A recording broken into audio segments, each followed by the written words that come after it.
Alléluia. On va lever les mains vers le ciel. Amen.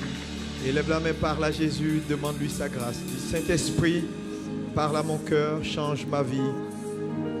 Oh Saint-Esprit, tu es assis sur ton trône, Seigneur. Tu es le seul véritable Dieu. Oh, alléluia. Assis sur son trône, tu es le seul Dieu. Dans les bons, les mauvais gens. Assis sur le trône, tu es le seul Dieu. Tout le monde.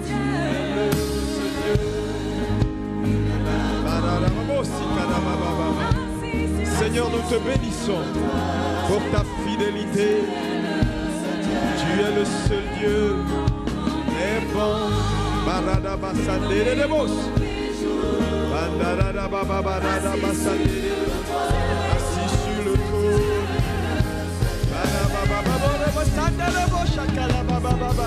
Nous t'exaltons, Seigneur. Merci pour ta fidélité. Merci pour ce que tu fais pour ton Église. Oh, tu es le seul Dieu. Oh, assis sur le trône, tu es le seul Dieu.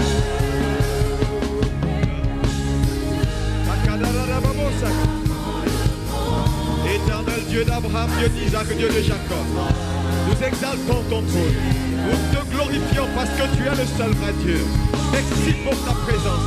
Merci pour ta puissance. Merci parce que tu demeures le Dieu fidèle. Quel que soit, Seigneur, nos erreurs, ta main de vie et ta main protectrice demeure. Oh, alléluia. Irréparable.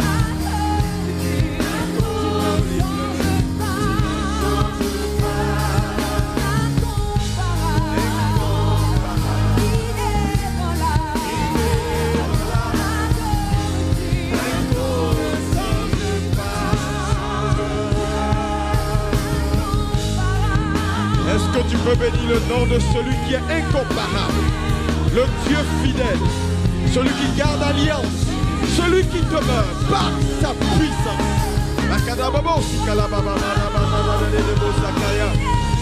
Il est malade.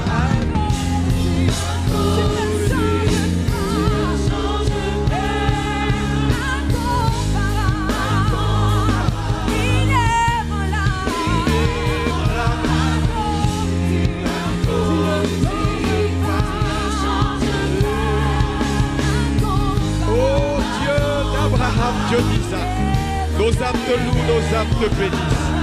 Seigneur, mon âme te bénit ce matin. Saint-Esprit de Dieu, contrôle cette atmosphère et glorifie le nom de celui qui règne au siècle des siècles. Jésus-Christ de Nazareth. Jésus-Christ de Nazareth. Alléluia.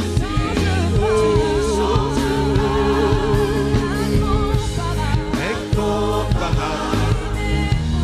Inémorable.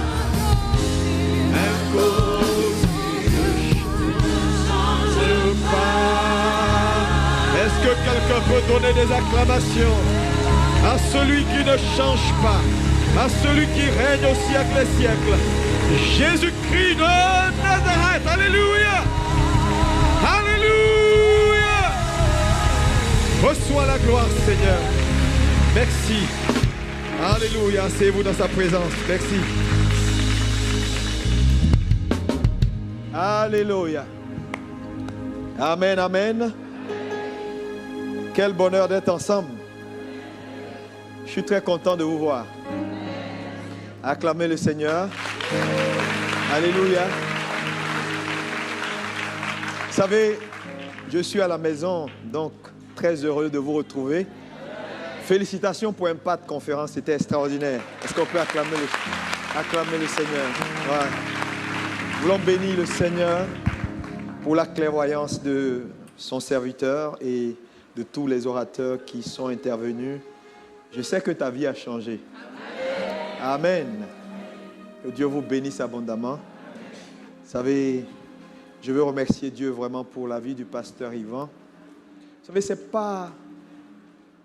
Il faut reconnaître quand les hommes travaillent. Vous savez, c'est beaucoup d'efforts à faire pour maintenir l'œuvre de Dieu à ce niveau d'excellence. C'est beaucoup de travail. Toute notre vie, nous investissons dans l'œuvre, dans le travail. Et il faut savoir soutenir et supporter les hommes de Dieu. Et saluer également notre Miss Univers éternelle, Maman Modestie. Alléluia. Acclame bien. Voilà. Que Dieu vous bénisse. Je salue tous les hommes de Dieu, les collaborateurs. Que Dieu vous bénisse. Merci pour votre fidélité. Merci pour le travail que vous faites. Et je vois là le pasteur Daniel. Sois béni. Que Dieu te bénisse. Amen. Très heureux de voir ton épouse aussi. Que Dieu vous bénisse. Merci. Amen. Je vous salue également de la part de notre église, les églises ABMC. Et à mon épouse qui est là, je crois, elle m'a dit qu'elle est en train de finalement venir. C'est pas évident avec les bébés, hein, vous savez. Donc elle sera là, elle va nous prendre en coup de route. Et que Dieu bénisse tout le monde. Amen.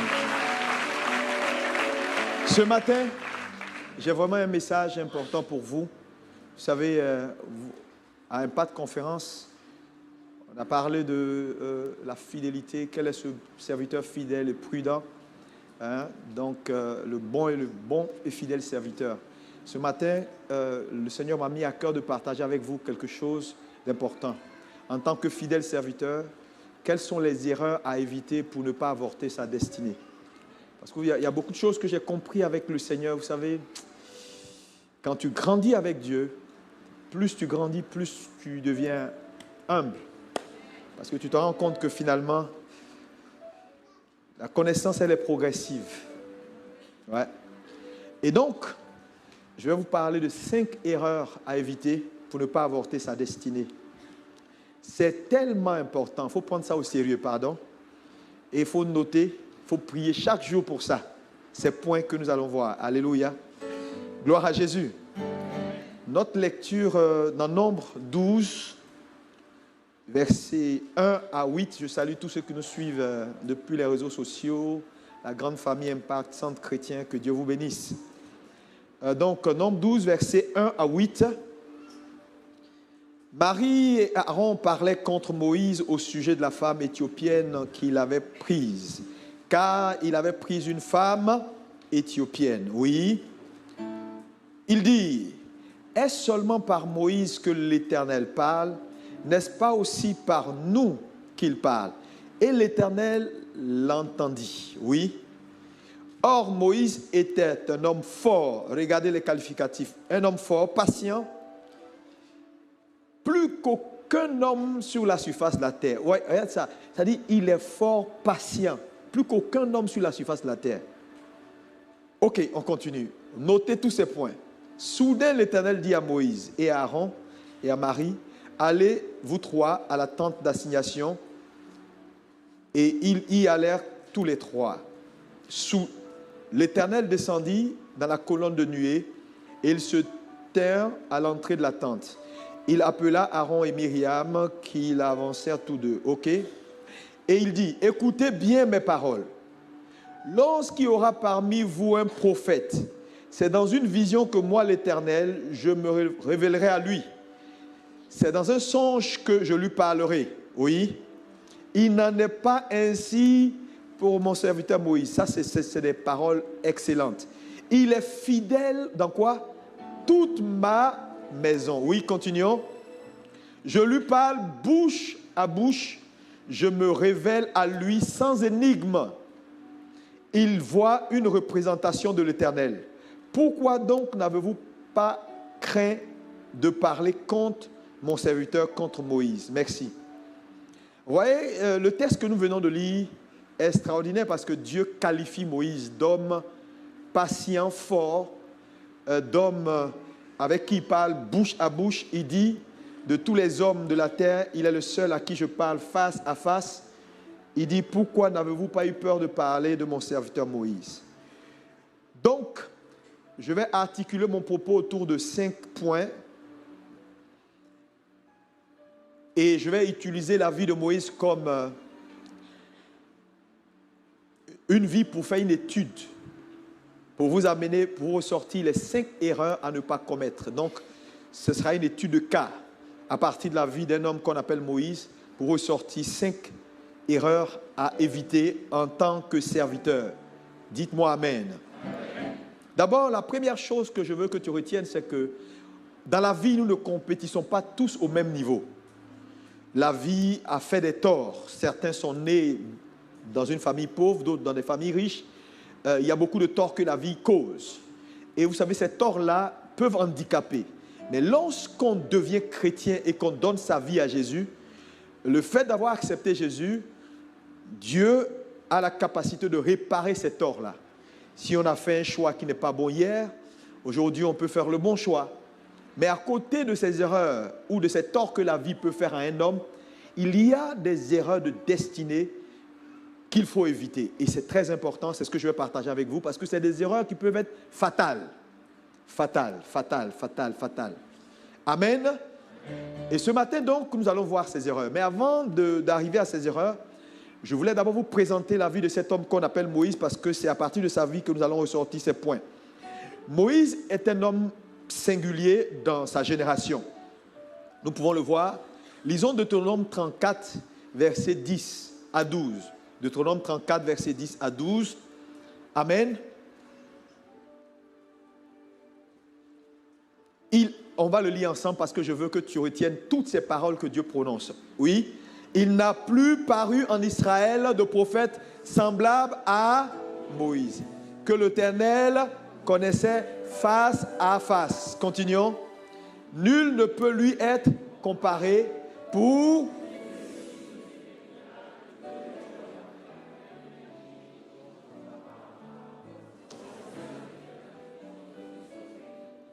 Alléluia. Est-ce qu'on peut me dire Amen? Regardez comment Dieu qualifie Moïse. Ces qualifications sont flattantes, n'est-ce pas? Dieu dit, nul ne peut lui être comparé. Dieu dit, il est fidèle, il est fort, il est puissant dans ma maison. Moïse est un serviteur exceptionnel. Dites-moi Amen. Et je vais vous citer un certain nombre de singularités. Numéro 1, comme singularité dans la vie de Moïse, nous pouvons voir sa naissance. D'abord, sa naissance est singulière. Et dans la Bible, nous avons lui et Jésus qui ont cette naissance singulière. Ils sont nés à une époque où il y a eu un décret pour dire tuons tous les mâles qui naissent. Et nous savons que la mère de Moïse donc, va récupérer Moïse, cacher Moïse. Nous pouvons voir cela dans Exode 2. Pendant 3 mois, elle va cacher Moïse et à un moment donné, elle mettra Moïse sur les eaux. C'est de là qu'est tiré son nom. Donc, sa naissance est singulière. Et les hommes de destinée ont toujours une singularité. Dites-moi Amen. Alléluia. Deuxième singularité qu'on peut voir dans la vie de Moïse. Moïse est le seul personnage que Dieu a élevé au rang de Dieu. C'est une promesse qui était pour ceux de la nouvelle alliance. Ce n'était pas une promesse pour les gens de l'ancienne alliance. Mais avant que la promesse ne soit, Dieu va anticiper, il va dire à Moïse, je te lève, je te ferai Dieu pour Pharaon. Mais quand il dit je te fais Dieu pour Pharaon, Exode 7 à partir du verset 1, quand il dit je te fais Dieu pour Pharaon, il élève Moïse au rang de Dieu. Il est le seul dans l'ancienne alliance qui a été élevé au rang de Dieu. Dites-moi Amen. Donc c'était quelqu'un d'exceptionnel. Moïse est vraiment un homme exceptionnel. Alléluia. Ça c'est une deuxième singularité. Il est le premier dans l'ancienne alliance alors que cette promesse était pour nous. Alléluia. Dieu l'a élevé au rang de Dieu. Dieu l'a fait Dieu pour Pharaon. Et je le disais tout à l'heure, c'est très important. N'oubliez pas que lorsque Dieu rencontre Moïse au buisson, Dieu argumente avec Moïse parce qu'il envoie Moïse pour sortir le peuple en Égypte. Moïse refuse parce que Moïse dit « je ne sais pas parler ». Donc Moïse donne 5 arguments pour dire « je ne vais pas ». Dieu donne 5 contre-arguments pour dire « tu iras ». Alléluia. À un moment donné, argument contre argument.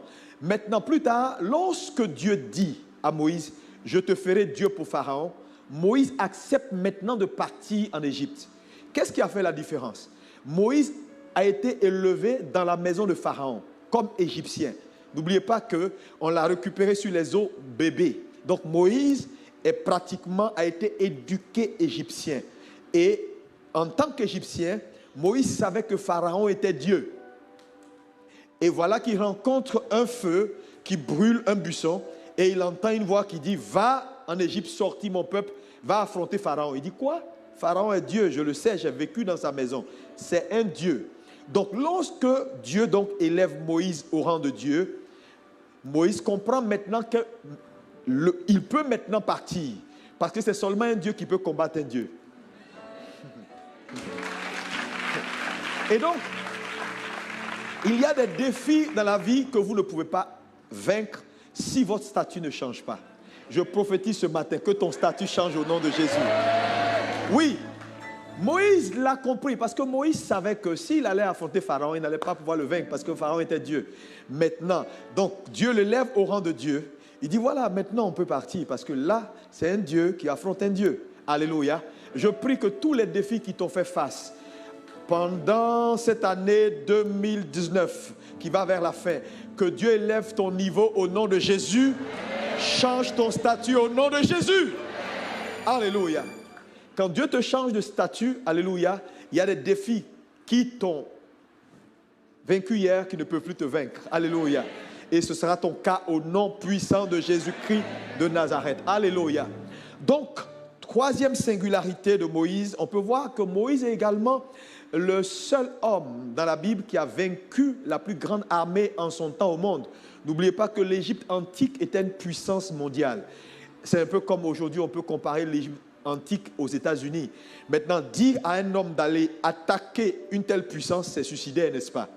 Donc Moïse se dit quoi? Attaquer l'Égypte? L'Égypte était la première puissance mondiale en son temps. Donc, aller attaquer une telle puissance, waouh, c'est que véritablement tu as quelque chose. Mais nous savons que Moïse est le seul qui a pu vaincre l'armée égyptienne et sortir le peuple d'Israël. Dites-moi Amen. C'est un exploit important. Donc, c'est une singularité que Moïse a. Moïse, encore en quatrième singularité, est le seul personnage à qui Dieu a parlé face à face. Il dit, je parle avec lui face à face, bouche à bouche. Il n'a fait cela pour personne. Et nous venons de le voir tout à l'heure. Il dit, de tous ceux qui ont vécu, Moïse est le seul. Donc, Moïse avait des singularités.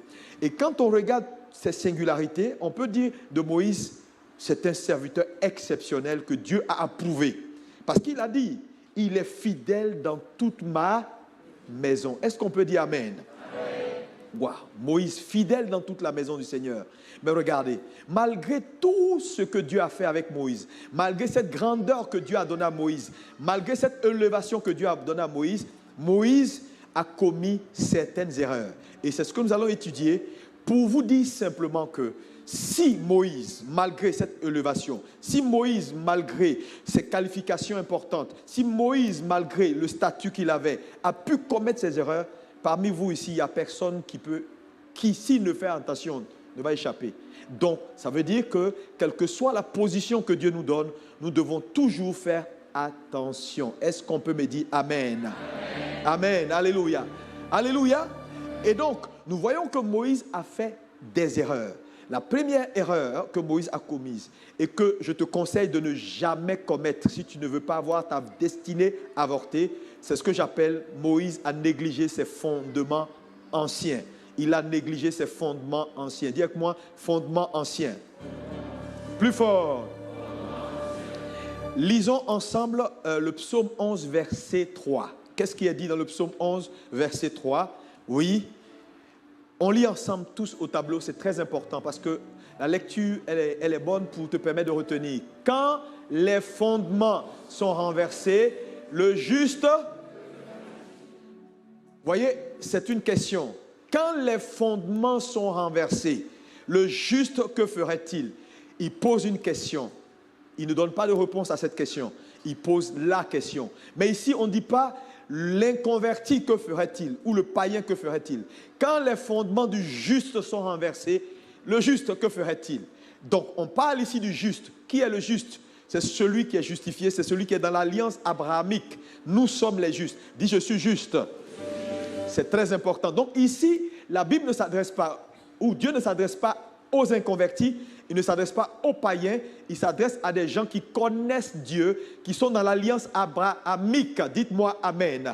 Il dit que quand on connaît Dieu, quand on a donné sa vie à Jésus, quand on est dans l'alliance abrahamique et qu'on devient juste, il dit quand nos fondements sont renversés, on ne peut plus rien faire, c'est foutu. Ça veut dire quoi? Ça veut dire que le juste peut avoir des fondements renversés, bien qu'il soit juste. Ça, c'est un débat, mais c'est un débat qu'il faut comprendre simplement. Alléluia. Alléluia. Parce que beaucoup de gens disent, oui, quand on est né de nouveau, c'est fini. Les choses anciennes sont passées, toutes choses sont devenues nouvelles. Nous sommes une nouvelle création. Oui, nous sommes une nouvelle création. Mais la nouvelle création, c'est dans l'esprit. C'est l'esprit qui est né de nouveau. Dieu ne touche ni à l'âme ni au corps. Et cela est très important. Nous savons que l'âme de la chair se trouve dans le sang. Et c'est très important. Par exemple, quand tu étais dans le monde, tu allais voir un marabout, on t'a coupé 1, 2, 3, ils ont pris une poudre noire, ils ont mis ici, ils ont mis en contact de ton sang. Mais qu'est-ce qu'ils voulaient envoûter? C'est ton âme qu'ils voulaient toucher. Mais quand ils touchent ton âme, ils déposent des choses dans ton âme. Quand tu te donnes à Jésus, Dieu ne touche pas ton âme, il touche ton esprit.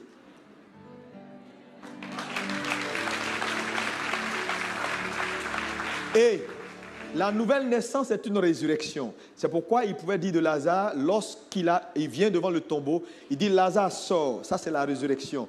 Lazare est ressuscité. Mais pourquoi lui ne le délie pas? Il dit vous déliez-le et laissez-le aller.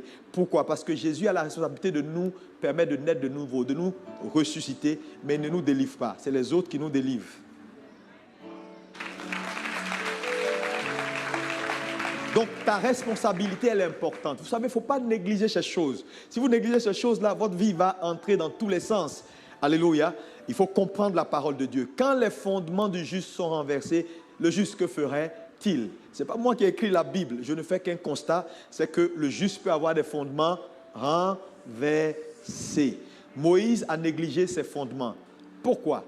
Quand on lit Exode 2, qu'est-ce qui est dit dans Exode 2 à partir du verset 1? Regardez. Un homme de la maison de Lévi avait pris pour femme une Lévi. Ok, continue. Cette femme devint enceinte et enfanta un fils. Elle vit qu'il était beau et elle le cacha pendant 3 mois. Il s'agit de qui ici?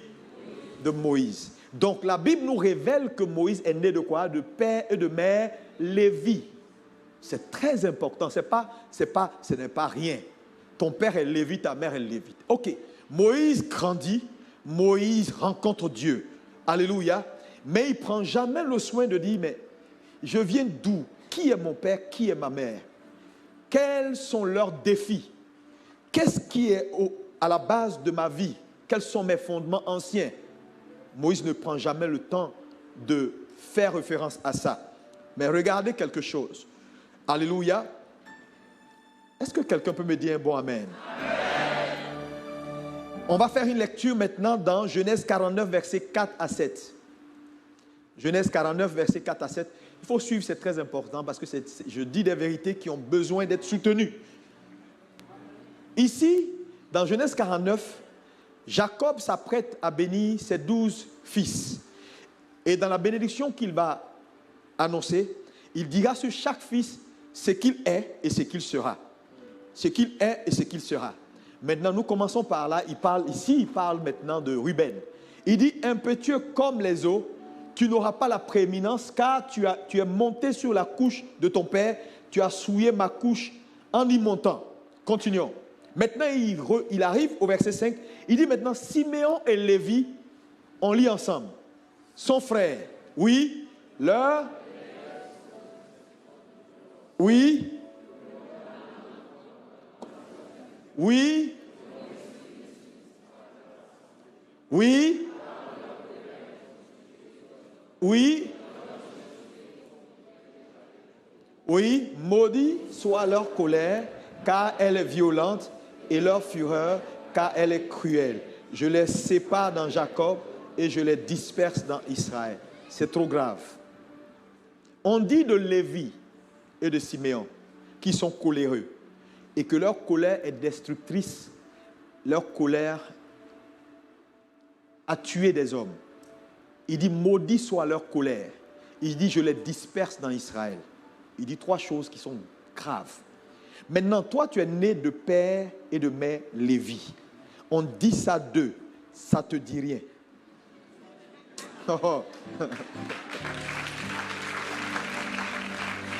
Alléluia. Moïse ne prend pas le soin d'aller lire pour savoir ce qu'on dit de son père et de sa mère. Numéro 1, quand Dieu vient à lui et qu'il a la lumière, qu'il est hébreu et qu'il a une destinée, acte numéro 1, il tue un Égyptien dans la colère, ce qui précipite sa sortie. Arrivé avec le peuple dans le désert, Dieu lui dit, tu frapperas le rocher, l'eau sortira. Dans Exode 17 à partir du verset 6, il frappe le rocher. L'eau sort, le peuple boit. Plus loin, dans Exode 20 à partir du verset 11, Dieu dit, tu parleras au rocher et l'eau sortira pour que le peuple puisse boire. Moïse se fâche dans sa colère, et puis il frappe le rocher. Dieu dit, parce que tu as frappé le rocher dans la colère et tu as révélé une image de moi que je ne suis pas, tu n'entreras plus à Canaan. Qu'est-ce qui a arrêté Moïse? La colère. Mais il tire cette colère d'où? De son père et sa mère.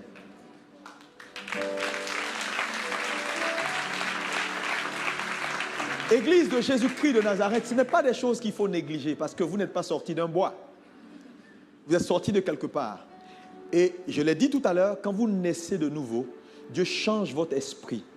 Dieu ne touche pas à votre âme. L'âme de la chair se trouve dans le sang. Nous avons hérité de nos parents beaucoup de choses. Et c'est normal donc que nous ayons un regard sur les fondements, nos fondements pour savoir ce qui a été le combat de nos pères. Si par exemple tu es issu d'une famille où les hommes sont polygames, ton père polygame, et c'est les femmes qui l'ont ruiné dans sa vie, ce n'est pas parce que tu es devenu aujourd'hui chrétien ou né de nouveau que tu vas dire non, moi c'est fini ça. Non, il faut avoir un regard là-dessus pour traiter le problème à la base. Ne joue pas avec. Ne joue pas avec. Traite le problème à la base. Traite le problème à la base. Si naturellement, par exemple, on peut être né d'un père qui est diabétique, d'une mère diabétique, et nous sommes, les médecins vous disent, vous êtes potentiellement diabétique. Si naturellement, il y a des maladies qui sont transgénérationnelles, mais également, il y a des péchés qui sont transgénérationnels. Mais oui. Puisque vos gènes ont une mémoire, ont la capacité, vous pouvez avoir mon livre sur le transfert générationnel. Je pense que, je ne sais pas s'il y en a ici, tu vas bien comprendre ce que je suis en train de te dire. Je peux même te donner des cas. Prenons par exemple Genèse 12, verset 11 à 14. Je te donne ce cas pour que tu puisses voir. Genèse 12, verset 11 à 14. Oui, c'est l'histoire. Je vais vous donner dans l'histoire de la famille abrahamique un certain nombre d'éléments qui a été transgénérationnel. C'est des hommes qui aimaient les belles femmes, les femmes de belles figures. Alléluia. On peut voir Genèse 12, verset 11 à 14. On dit, comme il était prêt d'entrer en Égypte, il dit à Saraï, sa femme, voici, je sais que tu es une femme de belle figure. Qui parle ici? C'est Abraham. Retenez ce qu'il a dit. Allons à la deuxième génération, Genèse 26, verset 6 à 7. Alléluia. Oui.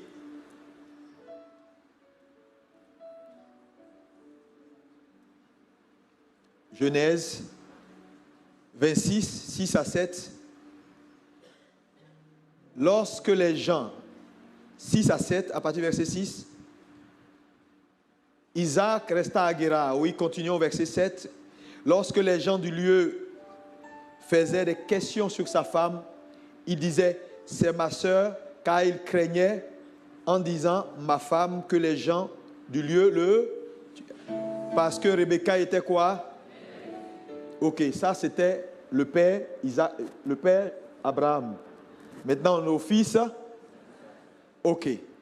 Vous allez voir que c'est dans les mêmes conditions, ils ont dit les choses, c'est-à-dire ils ont dit des choses à des époques différentes, mais ils ont dit les mêmes choses. Allons à Genèse 29, verset 16. Genèse 29, verset 16. Or, Laban avait deux filles. L'aînée s'appelait Léa et la cadette Rachel, oui. Léa avait les yeux délicats, mais Rachel était quoi? Et belle de figure. Mais qui Jacob a aimé? Voilà, parce que dans leur sang, ils aiment les belles figures. Voilà. Donc, merci.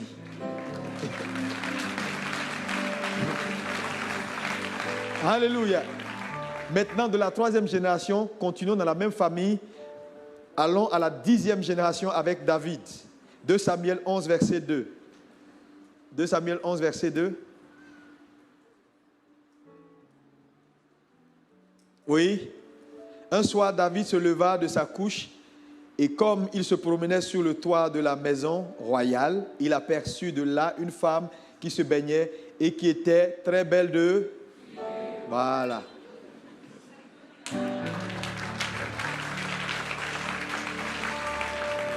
C'est une famille, je vais vous dire, Abraham là, c'est le patriarche. Voilà.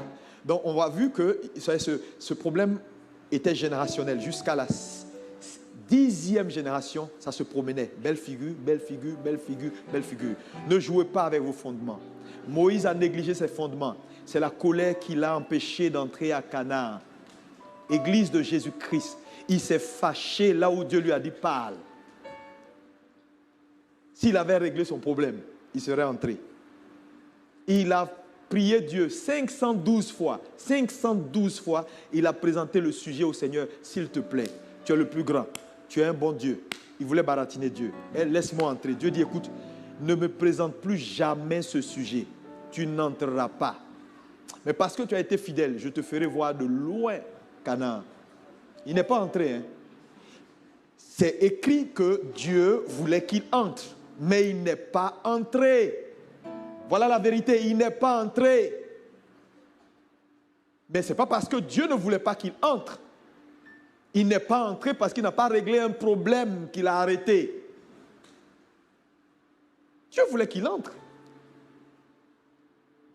Mais il n'est pas entré, c'est le constat. Ça, c'est le premier problème. Il a négligé ses fondements. Trop de chrétiens jouent avec leurs problèmes de fondement. Ça fait qu'ils deviennent chrétiens et des années plus tard, ils luttent. Je connais des pasteurs qui luttent avec la polygamie. Mais comme ils ne peuvent pas être officiellement polygames, ils s'entourent de secrétaire A, secrétaire B, secrétaire X. Et ils voyagent avec secrétaire A, secrétaire B, secrétaire X. Comment toi tu peux voyager et tu ne vas pas être ta femme, tu vas être ta secrétaire? Il y a un problème. Non, il est ses secrétaires. Tu dis non, je suis un de mes secrétaires. On est en mission. Il fait tout avec sa secrétaire, il mange avec sa secrétaire, il fait tout. Parce qu'en fait, il a fait une substitution. Un genre de polygamie qui ne dit pas son nom. Parce que c'est dans ses gènes. Réglez vos problèmes. Parce que si vous ne réglez pas vos problèmes de fondement, ça va vous rattraper. Et ça va vous rattraper à un moment donné, vous serez au sommet de votre gloire. Si tu es là, dis Amen. Mais regardez ici. Celui dont on parle, ce n'est pas n'importe qui. C'est celui-là dont Dieu dit, il est fidèle dans toute ma maison. Donc on peut être fidèle et faire des erreurs comme ça. Il dit, il est fidèle dans toute ma maison. Il est puissant. Il dit, Moïse, là, il n'y a pas quelqu'un comme sur la terre, il n'y a pas quelqu'un comme lui. C'est mon homme, je parle à lui face à face. Donc Dieu peut autant t'approuver et puis tu peux être autant bas. Donc, ce n'est pas une affaire de... C'est pourquoi faites attention. Quand Dieu vous approuve, quand Dieu vous dit, vous êtes temps, vous êtes temps, vous êtes temps. Mon ami, j'ai compris une chose. Tout ça, là, c'est rien du tout. Dieu peut t'approuver. Dieu peut te donner toutes les qualifications. Dieu peut dire de toi, ça, c'est mon serviteur, c'est mon oint. En lui, j'ai tout le plaisir. Mon ami, fais gaffe. Tu t'amuses, tu vas descendre. Parce qu'on ne peut pas dire ça d'un homme et puis il va commettre des erreurs aussi élémentaires. Mais malheureusement, c'est ce qui est arrivé. C'est pourquoi, si tu es un serviteur dans cette maison, tu ne veux pas avorter ta destinée. Reviens à tes fondements et traite tes problèmes. Traite tes problèmes. Traite tes problèmes. Si dans ta famille... Oui. Si dans ta famille, les gens ont un problème avec l'argent, règle tes problèmes. Parce qu'il y a des familles, ils ont un problème avec l'argent. Ne les mets pas à côté... Voilà, quelque part où il y a l'argent qui traîne. Non, ils ont un problème. Ils ont un problème d'honnêteté. Ils ne sont pas honnêtes. Mais c'est des choses qui sont souvent dans les fondements. Et naturellement, quand je parle de veiller sur ces fondements, ça veut dire quoi? Regarde tes pères. Ce qui a été leur défi sera ton défi. Si ton père est diabétique, il a la tension, il a des trucs, ne dis pas non, moi je suis né de nouveau. Donc tu es là, toute fois tu prends des glaces, glace ici, Tu seras surpris en priant et puis ton taux de sucre va monter, on dit que tu es diabétique. Maintenant, ça va devenir sujet de prière pour guérison. Alors que ce sujet-là, c'était pour... Tu aurais pu prendre ce sujet de prière-là pour faire autre chose. Te voilà en train de prier pour une guérison, là où tu as manqué de sagesse. Église de Jésus, vous devez veiller sur vos fondements. C'est pourquoi il est important de connaître ses parents. J'ai un ami, il a grandi avec ses parents, mais il n'a jamais pris le temps d'interroger ses parents sur leur vie. Parce que vous savez, naturellement en Afrique en général, on grandit en ayant beaucoup de respect pour nos parents, donc on ne les connaît pas vraiment jusqu'à ce qu'on grandisse. Ils ne nous parlent pas de leur vie, de leurs défis, de leurs maladies. Et donc, sans faire attention, on peut être en train de faire des choses alors que papa est diabétique, mais il ne prendra jamais son médicament devant toi. Il ne te dira jamais qu'il est diabétique. Maman est diabétique, elle ne te dira jamais. Alors que si elle te dit ça tôt, ou il te dit ça tôt, ça peut t'aider à un moment donné à réguler ton mode de vie. Mais ils ne te disent même pas. Et toi, tu es là, tu bouffes, tu fais n'importe quoi. Et puis à un moment donné, hop, tu as le diabète. Et le temps de te rendre compte, c'est trop tard. Donc c'est pourquoi il faut interroger les parents. Interrogez vos parents, parlez avec eux. Quels sont leurs défis? Quelles sont les maladies qu'ils ont et qu'ils ont héritées de quelqu'un? Il y a des choses. Vous n'êtes pas sortis d'un bois. Vous êtes sortis d'un père et d'une mère qui avaient des défis et ils vous ont fait un transfert de sang. Et le sang, lorsque le sang est transféré, frère, quand tu es né de nouveau, ton sang n'est pas purifié. Alléluia. L'âme subit un processus de sanctification. Donc il y a des défis qu'on peut avoir. C'est pourquoi les problèmes de fondement sont importants. Alléluia. C'est pourquoi il y a des pasteurs qu'il faut délivrer. Non, je te dis la vérité. Mais oui, je vous ai dit ici un jour qu'il y a un pasteur que le bishop Tudor Bismarck me disait un jour qu'il a un de ses pasteurs qui avait un problème avec la nudité, qui aimait regarder les films de nudité. Il est devenu pasteur, grand pasteur avec toute l'onction, mais il ne peut pas se détacher de la pornographie. Ce n'est pas une affaire d'onction, c'est une affaire de fondement.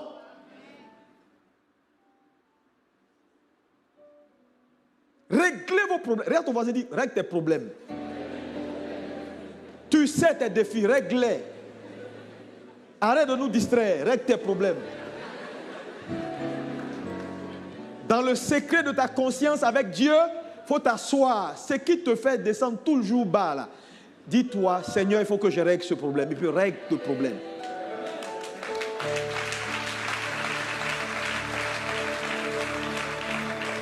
Sinon, tu sais, on va te qualifier. On va dire non, lui c'est le meilleur. Lui, quand il prie, le feu descend. Lui là, c'est l'ami de Dieu. Quand tu le vois, tu vois Dieu. Quand il fait comme ça, il y a le feu ici. Et puis il y a une colonne ici. Quand il fait ici, il y a une colonne ici. Tout ça, on va dire. Ils ont dit ça de Moïse. Mais regardez. Règle tes problèmes, hein. Deuxième erreur que Moïse a commise. Numéro 1, il a négligé ses fondements. Ça l'a rattrapé. Deuxième erreur que Moïse a commise. Alléluia. Il a fait ce qu'on appelle, il a déplacé les bornes des pères. Ne déplacez jamais les bornes qu'ont bâti les pères. Dis ça à ton voisin. Ne déplace jamais les bornes. Deutéronome 19, verset 14. Oui. Vous savez, ce message n'est pas juste un message. C'est un message pour que tu prennes conscience que Dieu peut t'envoyer aussi haut. Vous savez, j'ai compris une chose avec Dieu, c'est qu'on peut passer en classe supérieure en ayant des défauts. On peut évoluer. Et puis Dieu, ça ne gêne pas Dieu. Parce que c'est ta responsabilité de régler tes problèmes. Donc tant que tu ne les règles pas, lui il te fait passer en classe supérieure. Jusqu'à ce que tu deviennes le grand patron. Et c'est là. Allons dans le Deutéronome 19, verset 14. Il dit, tu ne reculeras point les bornes de ton prochain, posées par tes ancêtres ou tes pères, dans l'héritage que tu auras au pays dont l'Éternel, ton Dieu, te donne en possession. Deuxième erreur que vous ne devez pas commettre, Église, serviteur de Dieu, alléluia, serviteur dans la maison, ne déplacez pas les bornes ne se déplacent pas.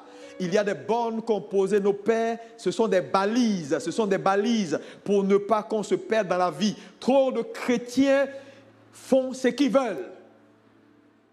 Le fait que Dieu vous appelle ne vous donne pas le droit de vivre la vie chrétienne comme vous voulez. Le fait que Dieu vous ait oint ne vous donne pas le droit de faire le ministère comme vous voulez. Le ministère se fait selon des règles. Alléluia.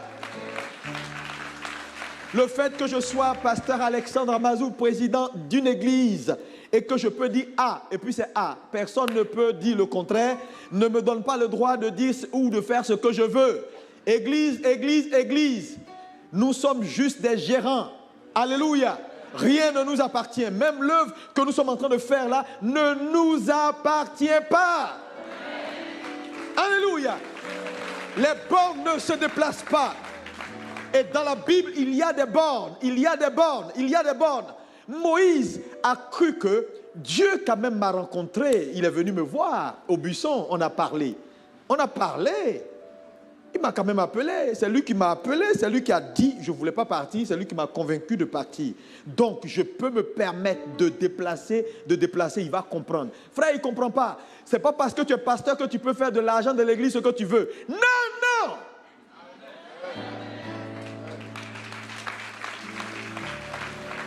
Ce n'est pas parce que tu es le patron. Non, ça ne veut rien dire le patron. Tu es le pasteur. Bon, qu'est-ce qu'on fait? Non, il n'y a rien. Tu demandes au Seigneur, Seigneur, on fait quoi? Voilà, c'est ça. On ne déplace pas les bornes. Moïse a déplacé les bornes. Je vais vous montrer quelles bornes Moïse a déplacées. On va lire d'abord, c'est très important, on va lire Genèse 17, verset 10. Genèse 17, verset 10, oui. Qu'est-ce qui est écrit? C'est ici mon alliance, c'est Dieu qui parle. Que vous garderez entre moi et vous et ta postérité après toi. Tout mâle parmi vous sera circoncis. Dieu dit c'est une alliance éternelle. C'est une alliance. Et tout mâle qui naît dans une famille doit être circoncis. C'est une alliance. Vous devez garder ça. C'est une borne qu'on ne déplace pas. Maintenant, quand vous lisez Luc 2, verset 21, vous allez voir que le 8e jour, l'enfant devrait être circoncis. Alléluia. On parle ici, on parle de Jésus. Donc vous allez voir ici que Jésus, le 8e jour, a été envoyé dans le temple et il a été circoncis. Même Jésus qui est Dieu n'a pas échappé à cette règle parce que c'était une alliance, c'était une borne. Donc quand il est né, on l'a soumis à cela. Moïse rencontre Dieu. Moïse est envoyé par Dieu. Moïse a un fils qu'on appelle Guichon. Il est né. Dieu lui dit, écoute, tu vas partir maintenant en Égypte, me sortir mon peuple de l'esclavage. Moïse ne prend pas le soin de revenir à la parole pour comprendre ou pour voir quelles sont les bornes qu'on ne déplace pas. Maintenant, allons-y à la parole de Dieu. Exode 4, verset 24, regardez ce qui est écrit.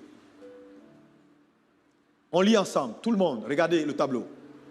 Pendant le voyage, en un lieu où Moïse passa la nuit, l'Éternel ait voulu le faire mourir. C'est choquant, non? Moi, ça m'a choqué ce verset. Tu ne peux pas venir trouver un homme qui était dans son coin. Tu lui dis, je veux t'envoyer. Il dit, va pas. Tu le convaincs de partir. Il dit, c'est pas parler. Tu dis, c'est pas grave. Je vais mettre Aaron devant toi comme prophète. Tellement tu veux qu'il parte. Le monsieur maintenant accepte de partir. Il fait ses bagages. Tu te caches sur la route dans un lieu pour le tuer. Ça ne te choque pas? Ah bon? Je dis, il faut faire très attention à Dieu. C'est Dieu qui l'a appelé. Hein? C'est Dieu qui l'a envoyé. Mais Dieu voulait le tuer sur la route. Qu'est-ce qui s'est passé? On continue avec le verset. Séphora prit, quand elle vit que Dieu voulait les tuer, Séphora fait quoi? Elle prit une pierre aiguë et elle coupa le prépuce de son fils et le jeta aux pieds de qui? Moïse, en disant, tu es pour moi un époux de sang. Continuons. Et l'Éternel le laissa. C'est alors qu'elle dit, épouse de sang à cause de la circoncision. Dieu les a laissés comme si rien n'était. À cause de quoi? Séphora a sûrement dit à Moïse, on s'en va faire l'œuvre de Dieu. Mais le petit, il est né, Guichon est né. Pourquoi on ne coupe pas le truc là? Parce que Dieu dit, c'est une loi perpétuelle. Moïse a sûrement dit, oh non, tu sais que je suis l'homme de Dieu, non? Voilà, c'est à moi il a parlé. Il a dit, allons, quand on va arriver en Égypte, on verra, on va voir, on va trouver le temps pour faire ça. Souvent, nous, les hommes de Dieu, c'est ça. On néglige tout parce qu'on dit, c'est nous, c'est nous, écoute, on verra, on verra. Les femmes, elles sont assez sensibles. Elle a su. Mais c'est elle qui a sauvé Moïse. C'est elle qui a sauvé Moïse. Elle a pris la pierre rapidement. Quand elle a senti qu'il y a quelque chose qui se passe, elle a attrapé une pierre quelque part, n'importe où. Et puis elle a coupé. Imaginez une pierre pour couper ça là. Le petit a dû crier. Elle a coupé et puis elle a jeté au pied de Moïse. Lorsque le sang est versé, Dieu dit, c'est bon, on peut partir, on peut continuer le chemin. Moïse, on fait quoi? Mais tu voulais me tuer tout à l'heure. Alléluia. Je prie pour quelqu'un dans cette salle. Que l'Éternel ne te poursuive pas pour chercher à t'attaquer. Alléluia. Il y a des bornes, on ne déplace pas. Moïse a voulu déplacer une borne que même Jésus n'a pas échappé. Frère, il y a des choses dans la Bible on ne touche pas. La dîme, par exemple, est une borne. Comment? Est-ce que vous savez que Abraham était en son temps le plus grand? Il n'y avait pas plus grand que lui. Mais pour que le principe de la dîme soit respecté, Jésus a fait une apparition avant le temps dans l'ancienne alliance en tant que Melchisédek pour prendre simplement la dîme. Et puis après, on n'a plus vu Jésus, on n'a plus vu Melchisédek encore. Si Dieu peut faire une apparition pour qu'une loi soit respectée, méfie-toi.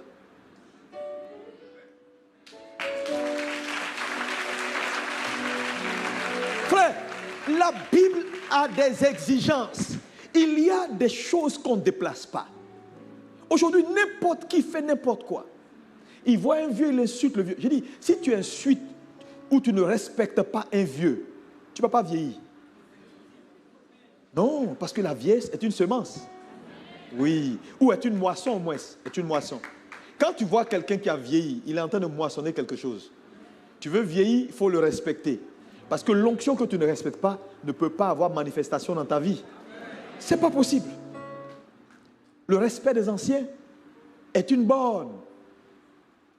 Toute personne qui n'a pas de respect pour les anciens ne s'en sortira pas dans la vie. Si tu veux, c'est une affaire de temps. Tu vas voir, on est là. On est là. Non. C'est pourquoi, aujourd'hui, quand vous voyez l'Occident en général, il n'y a plus de conscience. Que sera l'avenir d'ici quelques années? C'est pourquoi, Église, respecte, dis à ton voisin, respecte les bornes. Oh, respecte les bornes. On ne parle pas. Regardez, tout à l'heure, la première lecture qu'on a faite. On dit, lorsque Aaron et Myriam ont parlé, Dieu a entendu. On ne parle pas contre un leader. C'est une borne. On ne cherche pas à faire du mal à un leader. Est-ce que vous savez combien de fois ces gens-là se sont sacrifiés pour vous? Vous savez, non, tu sais, je suis dans la position dont je peux en parler avec aisance. Ce n'est pas évident le ministère. On ne peut même pas avoir de vie. Même quand on voyage, on est obligé d'avoir un regard sur ce qui se fait.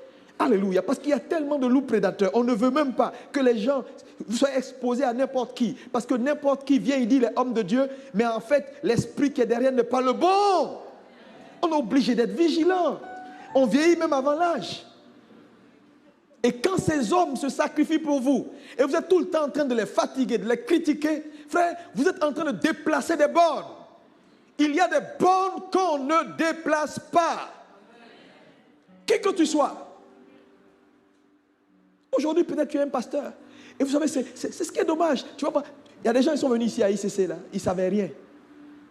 2 ans, 3 ans après, tu sais tout. On t'a même consacré pasteur. Maintenant, le pasteur dit, bon, je viens chez toi le dimanche prochain. Tu dis, bon, pasteur, on verra. Je t'appelle pour te confirmer. Je vais te gifler.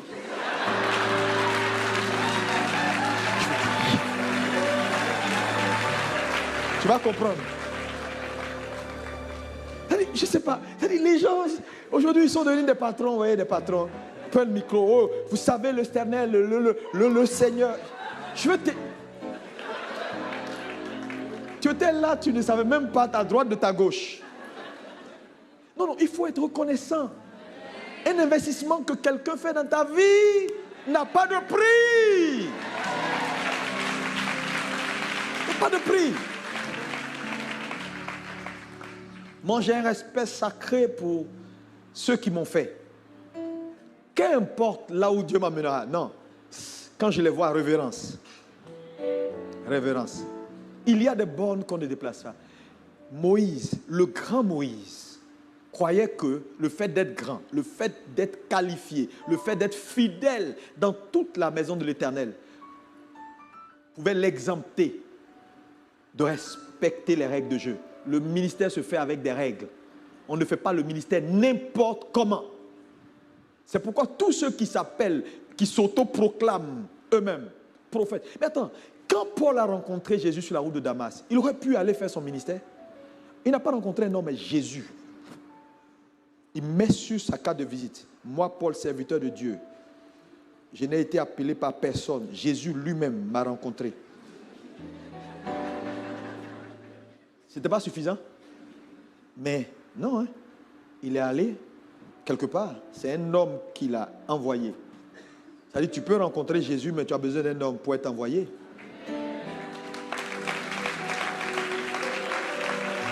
Oui. Aujourd'hui, il n'y a plus de respect. Lui, là, se lève, il dit, Dieu lui parle. Et depuis quand Dieu te parle? Mais lisez votre Bible sérieusement, vous allez voir que Dieu ne parle pas vraiment à tout le monde. Dans cette église, il y a une seule personnalité à qui Dieu parle, c'est le pasteur. Je te dis. Si Dieu veut parler avec toi, c'est concernant ta vie, ce que tu vas manger, ça c'est...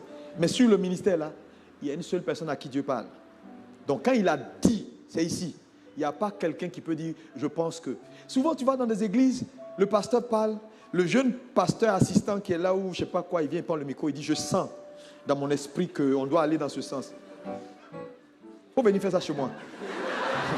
Je vais sauter pour te dire, donne-moi mon micro, donne-moi mon micro. Depuis quand tu sens quelque chose, toi? Non. Le respect des bornes. Souvent, ça peut donner l'impression que oh, les gens sont difficiles. Non, on ne veut pas qu'on travaille. Non, ce n'est pas ça. Non, frère, tout se fait dans l'ordre. Tout se fait dans l'ordre. Dis-moi amen, amen, amen. Moïse, regardez ce qu'il a fait. Dieu voulait le tuer pour avoir négligé une borne, déplacé une circoncision. Il dit, on fera ça après. Ce n'est pas après, c'est maintenant. L'enfant est né. Je prie que Dieu t'aide. Que Dieu te permette de comprendre ces vérités afin que ta vie n'avorte pas au nom de Jésus-Christ de Nazareth. Alléluia. Les pères sont sacrés. Il faut les respecter. Il faut respecter tout ce qui est établi. Chaque ministère a un esprit. L'esprit de la maison, les normes de la maison. Qu'est-ce qui se fait à ICC? En quoi ICC croit? Respecter les règles de jeu. Ce n'est pas parce que tu viens de l'église baptiste, tu arrives à ICC, donc tout ce que tu as appris là-bas, là, tu as appliqué ici. Non. C'est le même Dieu, certes, mais chaque église a son mandat. Et en fonction du mandat, Dieu donne un esprit, Dieu donne une façon de faire les choses. Il faut rester dans l'esprit de la maison pour ne pas nager à contre-courant. Quelqu'un me dit Amen. Amen. Troisième erreur sur laquelle il faut faire très attention. Moïse a commis cette erreur-là également. C'est ce que j'appelle la défaite familiale. Dis avec moi la défaite familiale. Plus fort. Veillez sur vos maisons. Vous savez, Dieu tient à la postérité. Dieu tient à la postérité. Moïse n'a pas bien géré sa maison. À un moment donné dans sa marche, il a eu des problèmes avec Séphora. Et quand vous regardez l'histoire de Moïse, sa vie avec Séphora est une vie où ils étaient souvent très éloignés, pas souvent ensemble. Et après, les choses ont commencé à ne pas marcher. On va y arriver tout à l'heure. Alléluia. On a le cas d'Élie également. Vous allez voir que ses enfants ont été mal élevés et Dieu n'a pas apprécié cela. Lisons Nombre 3, versets 1 à 2. Nombre 3, versets 1 à 2. Voici la postérité de... Lisons ensemble. Qu'est-ce qui n'est pas à sa place ici? voici la postérité d'Aaron et de Moïse. Normalement, c'est le supérieur avant l'inférieur. La Bible aurait pu dire, ou aurait dû dire, voici la postérité de Moïse et d'Aaron. C'est plus logique. C'est un peu comme si Dieu a croisé ses bras. Maintenant, il dit voici, il cite, il dit voici la postérité d'Aaron et de Moïse. Et quand on continue le verset, oui, vas-y. Voici le nom des fils d'Aaron. Nadab, le premier, il va citer tous les fils d'Aaron. Mais lisez le passage jusqu'à la fin. Il ne cite pas une seule fois les fils de Moïse. Pourtant, il a annoncé. C'est dramatique. Attends, tu ne peux pas me dire, voici la postérité ou les fils d'Aaron et de Moïse. Tu cites tous ceux qui sont la postérité d'Aaron et puis tu fais silence radio. Et jusqu'à la fin du livre de Nombres, il ne cite pas une seule fois un seul enfant de Moïse. Qu'est-ce qui se passe? C'est un peu comme si les canons de Moïse ont été effacés. Vous savez, en Égypte antique, quand un pharaon a été hérétique ou s'est mal comporté, quand il meurt, on efface ses canons. On enlève ses canons partout pour enlever son nom de la conscience populaire. C'est un peu ce que Dieu a fait ici. C'est-à-dire, il a cité, il n'a pas annoncé. Pourquoi? Parce qu'il n'a pas pris plaisir dans la vie familiale de Moïse. Pourquoi? Parce que la bataille de la destinée, c'est la bataille de la postérité. Dieu tient dans la postérité. Quand Dieu veut juger un homme, il juge sa postérité. C'est pourquoi la postérité est très importante. C'est pourquoi vous devez avoir des familles équilibrées. Il y a trop de désordre dans l'église. Mon ami, l'affaire là, il ne s'agit pas de toi. Hein. Il s'agit de ceux qui sortent de toi. Je te dis. C'est pourquoi lorsque les enfants de Noé ont découvert sa nudité, surtout Cham, quand Noé s'est réveillé, il n'a pas maudit Cham. Il a maudit Canaan, qui était la postérité. Pourquoi? Quand tu veux faire mal à quelqu'un, touche à sa postérité. Parce que Dieu est intéressé par la postérité. Église, élevez bien vos enfants. Comment vous pouvez comprendre que des gens viennent à l'église, leurs enfants sont à la maison, en train de jouer seulement à la jeu vidéo pendant qu'eux sont assis à l'église? Vous êtes chrétiens, nés de nouveau avec des païens dans vos maisons. Dans des pays devenus compliqués comme l'Occident aujourd'hui, où même à l'école, les textes sont en train d'être changés, où on enseigne à nos enfants des choses. Moi, j'étais une fois à Montréal et puis quelqu'un me disait qu'il y a un livret où avant c'était le prince et la princesse. Maintenant, on dit le prince et le prince. On enlevait princesse là pour leur dire ça peut être le prince et le prince. Amour entre le prince et le prince. Et nos enfants sont en train d'avoir ces livres-là. À l'école, on leur demande. J'ai suivi un truc sur Internet, mais c'était dégueulasse. Ici en France, dans une école, la maîtresse vient au tableau. Elle dit, bon, quand tu te réveilles, des enfants de, je crois, de peut-être 2, 3, 4, 5 ans, quand tu te réveilles le matin et que tu t'es mouillé, et puis le petit fait, moi, c'est du pipi. Elle dit, non, c'est pas du pipi. Moi, c'est du pipi. Et puis après, elle a dit quelque chose. L'enfant était quoi, hein? Vous comprenez? Quand on est dans un monde aussi compliqué, et vous qui avez la lumière, qui êtes enfant de Dieu, qui devez transmettre votre foi, je vais vous dire, si votre foi s'arrête avec vous, votre Dieu s'arrête avec vous, parce que c'est le transfert de la foi qui garantit le transfert de Dieu dans la génération qui suit. Éduquez vos enfants dans les voies du Seigneur. Oh, dis-moi amen avec conviction. Dieu tient à la postérité. Il y a des parents qu'on doit chicoter. Non. On doit te chicoter. Là, non, c'est pas normal. Il y a des parents qui se lavent même avec leurs enfants, jusqu'à l'enfant est petit, jusqu'à elle a 60 ans, elle se lave avec son petit-fils de 12 ans, 13 ans, 14 ans, et puis ils sont là, oui, non, mais c'est pas grave, c'est mon fils. Non, écoutez, il faut épargner vos enfants, c'est l'avenir. Il n'y a même plus d'éducation dans nos maisons. Quand on parle, on dit non, il ne faut pas choquer les enfants, ils sont fragiles. Quels fragiles? Nous, on nous a chicotés, on est arrêtés là.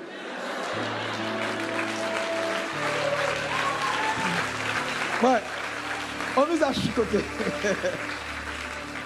Mais non, non.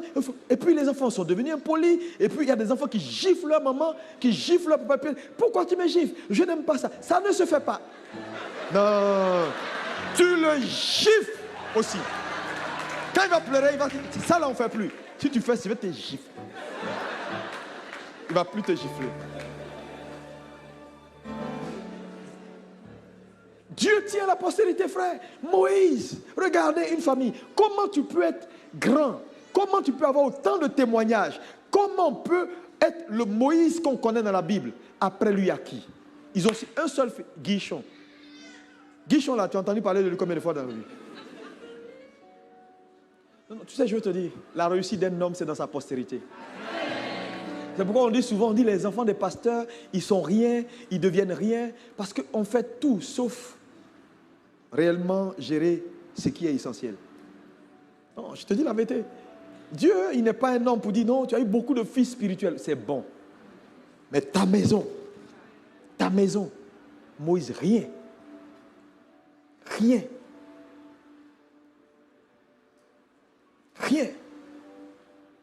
Regarde ton voisin, dis voisin, prends soin de ta maison. Prends soin de ta famille, ta femme. Il y a combien de gens qui sont à ce niveau-là et puis leur femme est là?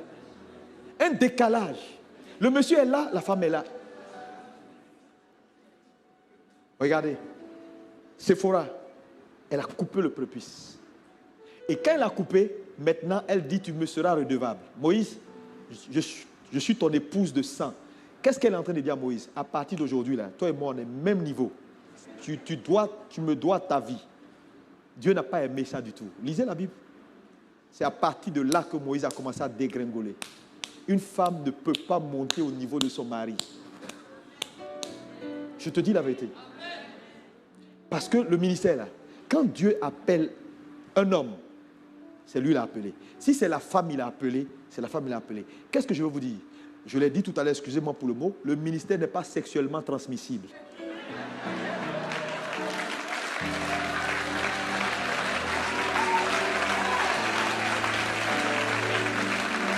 Non, ce n'est pas parce que tu es pasteur que madame est pasteur. Laissez vos femmes faire ce que Dieu les a appelées à faire. Non. L'erreur que nous, on commet souvent, c'est que naturellement, ça fait beau. Je suis pasteur, je veux que ma femme soit pasteur. Et souvent, elles ont autre appel. Elle a envie de faire le business, elle a envie d'être femme d'affaires, elle a envie de s'occuper de la maison à 100%. On ne veut pas. On dit viens. Souvent, je t'assure, moi, ça dit que moi, ma femme, elle est pasteur parce qu'elle a l'appel. Mais c'est parce qu'elle a l'appel.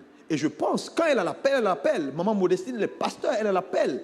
Nous voyons la grâce de Dieu dans sa vie. Mais je dis, tu ne peux pas aller prendre une femme qui n'a pas l'appel et vouloir la forcer à être pasteur, elle va souffrir. Pour préparer un message, elle va passer toute une nuit, elle veille, elle vient, elle regarde. Parce qu'elle n'est pas pasteur. Elle est obligée de prendre dictionnaire, Bible, encyclopédie, tout. Elle est entourée comme ça. Elle ne peut rien faire. Ça crie dans la maison, ça chante ici. Ça... Maman, le verre est tombé. Elle dit, laissez-moi, dimanche j'ai mon culte.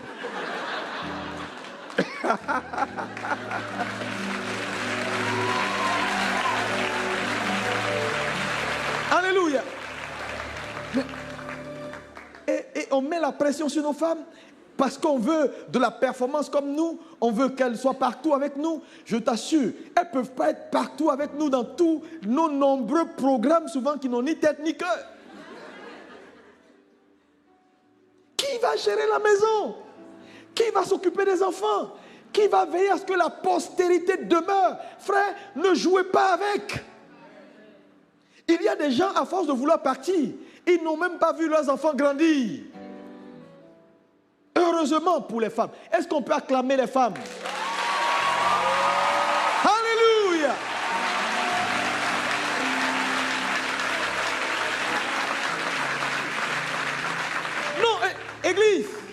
Église, c'est sérieux. Parce que nous les hommes, on n'a pas le temps. Et le problème c'est quoi? C'est-à-dire, et puis on est toujours pressé, on veut faire des bébés et tout. On fait le bébé maintenant, quand ça pleure, on est là. Où est sa mère? Où est sa mère? Toi tu es qui? Toi tu es qui? Parce qu'on n'a pas la maîtrise. On ne sait même pas comment faire pour que le bébé ne pleure pas. Et on l'attrape ici, il pleure dans tous les sens. Où est sa mère? Même quand elle est en train de préparer, où est sa mère? Allez, où est sa mère? Mais la pauvre, quand elle prend l'enfant en une seconde, avec un bras, et puis l'autre dans la sauce. Oui, l'enfant est calme en même temps.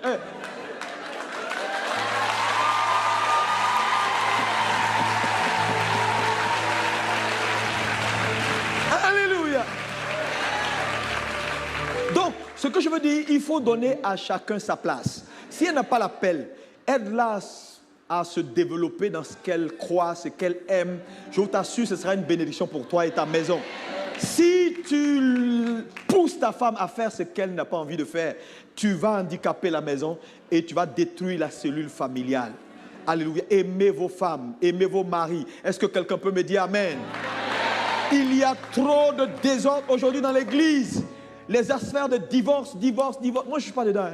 Je vous dis, je ne suis pas dans les histoires de divorce. Tu veux aller en toi seul faire tes histoires, mais il ne faut pas venir me justifier tes trucs. Divorce là, moi je ne crois pas en ça du tout. C'est pourquoi débrouille-toi, arrange-toi et ta femme, entendez-vous. Dis-moi amen.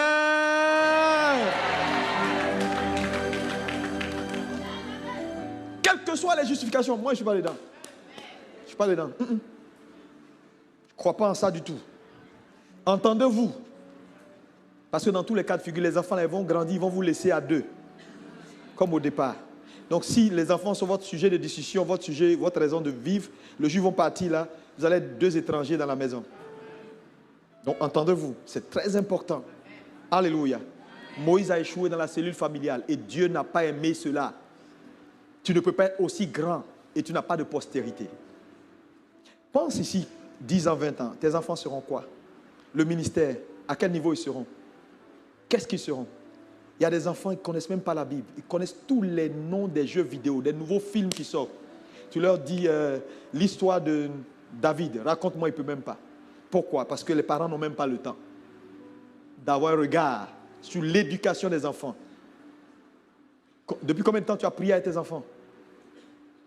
Prière avant de dormir, tout le monde, papa, maman, pour qu'ils voient. Parce que, vous savez, ce n'est pas en disant prie, prie, prie. Les enfants, ils observent. Ils font par exemple, ils t'observent. Si tu aimes la télé, tes enfants vont aimer la télé. Si tu es tout le temps sur cellulaire, vous allez être des étrangers. Quand vous entrez à la maison le soir, vous êtes assis tous au salon, puis chacun sur son téléphone. Jusqu'à 23h minuit, chacun est là. Chacun dans son univers. Pas de communion. Rien du tout. Depuis quand tu as pris des vacances avec tes enfants? Personnel, toi, papa, maman, enfant. Vous seulement. Personne d'autre. Il faut le faire. Dieu tient à la postérité. Dis avec moi, Dieu tient à la postérité. Encore plus fort. Si tu as des difficultés dans ton foyer, je prie que Dieu te restaure. Dis-moi encore amen. Amen. Si tu n'es pas marié, prie bien. Il ne faut pas te presser. Dis amen. Amen. Ouais, parce que quand on entre, on ne sort plus. Quelqu'un me dit que le mariage est comme une maison fermée, mais avec une seule fenêtre ouverte. Ceux qui sont dans la maison veulent sortir par la fenêtre. Ceux qui sont dehors veulent entrer par la fenêtre. Donc il y a un embouteillage à la fenêtre. Alléluia. Troisième erreur. Quatrième, vous suivez, c'est bien. Quatrième erreur. Moïse a manqué d'intercesseur. C'est-à-dire, Moïse était un intercesseur, mais il n'a pas formé d'intercesseur. Tout ce que Dieu fait de vous, vous avez la responsabilité de le transmettre aux autres. Ouais? Et je vais vous prouver que c'est l'un de ses problèmes. Parce que quand Moïse a péché contre Dieu, quand Moïse a frappé dans sa colère le rocher, n'oubliez pas qu'à chaque fois que le peuple d'Israël commettait des erreurs, que Dieu veut les détruire, c'est Moïse qui allait intercéder pour dire « Seigneur, il ne faut pas faire ça ». Si tu les frappes et tu les détruis, les gens diront que c'est parce que tu n'as pas eu la capacité de faire quoi? De les faire entrer, que tu les as tous tués dans le désert. Donc Moïse était un intercesseur. Quand il y avait la bataille dans la vallée, Moïse était sur la montagne avec Aaron et Hur. Pourquoi? Pour intercéder pour le peuple. Moïse était un intercesseur. Mais Moïse n'a pas transmis l'art de l'intercession au peuple. Le jour où il a commis son erreur, lisez la Bible. il n'est écrit nulle part que et le peuple pria pour Moïse. Il a fait la requête 512 fois. Seigneur, s'il te plaît, aide-moi à entrer à Canaan. Oublie mon péché, je t'en prie. Je te demande pardon, je me répands. Dieu dit, oublie ça. Oublie ça. Oublie ça. Pourquoi? Personne n'a prié pour lui. Personne. Priez pour votre pasteur. Priez pour maman pasteur. Ils font beaucoup de sacrifices. Parce qu'il y a des gens qui ont un esprit tordu qui pensent que ouais, le ministère, ça s'arrête à quoi? Au bling bling. Oh, tu as tous les honneurs, tu viens, on dit bon, il passe par ici le pasteur. Non, ce n'est pas ça le ministère. Il y a beaucoup de combats, il y a beaucoup de difficultés, il y a beaucoup de souffrances, il y a beaucoup de souffrances, il y a beaucoup de solitude. Il y a beaucoup de solitude. Il y a beaucoup de solitude face à ton Dieu parce qu'il faut réfléchir, il faut concevoir, il faut maintenir la barque. Il y a beaucoup de solitude, beaucoup de difficultés, souvent des interrogations. Il y a des gens qui ont tout sacrifié. Tout sacrifié, qui sont partis, qui sont allés et qui se battent dans un désert. Aujourd'hui, tout le monde a envie de faire le ministère à Paris. Mais il y en a qui sont en Afrique, quelque part. Là où ils auraient bien voulu être aussi, quelque part, sur les Champs-Élysées, là, donnez-moi une bonne église sur les Champs-Élysées, je suis tranquille. Mais on dit, va quelque part là-bas, en Afrique. Tu es dans un univers où rien n'est sûr. Rien n'est sûr. Tu ouvres un magasin, tu dois prier chaque jour que le peuple ne soit pas fâché contre le président. Sinon, ils peuvent casser tout et quand ils cassent, ils guettent ton magasin. Quand ils passent tout le temps, ils regardent. Ils passent, ils regardent. Le magasin est bien rempli. Hein? Le jour, on dit, quelqu'un est fâché, il y a grève. C'est dans ton magasin direct qu'ils s'en vont. Soulever les sacs avec les trucs. Ils n'ont rien payé. Hein, c'est ça. C'est ça la difficulté de l'Afrique. Tu ne peux pas investir longtemps. Même quand tu achètes ton instrument, tu dois prier Dieu. Seigneur, qu'il n'y ait pas de grève dans la ville, qu'il n'y ait rien, que le président... Parce que même s'il disparaît, si on dit le président est mort, là c'est grave. Tout ce que tu as bâti pendant toute une vie peut disparaître en une journée. Nous, quand on a eu la crise en Côte d'Ivoire, il y a une église. Quand les gens sont retournés là-bas après dans l'église, là, il n'y avait plus de toiture. Même les carreaux, ils ont décapé. Parce que l'église était dans un quartier où les gens n'aimaient pas l'église. Donc, ils le guettaient. Ils ont ramassé tout. Les micros, tous les télés, ils ont levé. Décapé les carreaux, les toilettes, les WC, ils ont tout enlevé. Ils sont partis. Le pasteur est venu dire, on va recommencer à zéro. Il a pleuré jusqu'à fatiguer.